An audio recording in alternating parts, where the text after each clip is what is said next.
On va voir le résultat. Moi, écoutez, c'est toujours bien de discuter. Moi, je ne vais pas critiquer le président Macron parce qu'il va à Alger. Très bien. Mais il faut mettre tout sur la table. Pourquoi, par exemple, les délinquants algériens croupissent dans nos prisons et pourquoi on ne peut pas les faire repartir après leur peine? Pourquoi on multiplie les laissez-passer? Alors, est-ce qu'on va se coucher à nouveau? C'est-à-dire pour avoir un peu de gaz?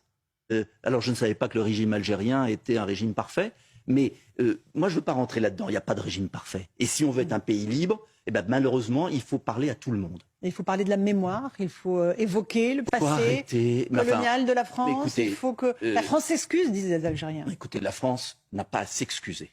Ça suffit. La France, on est en 2022.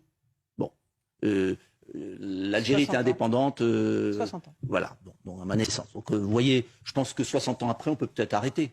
On peut peut-être parler de l'avenir. En revanche, il y a une vraie coopération. Oui, il faut parler de l'avenir. Mais il y a une vraie. Oui, mais enfin, c'est lui qui a parlé de crimes contre l'humanité quand même. Donc, vous savez, à force de dire tout et son contraire, d'être un ventilateur à parole et d'être dans l'impuissance, il n'a plus de crédibilité. C'est ça qui est terrible d'ailleurs pour le pays.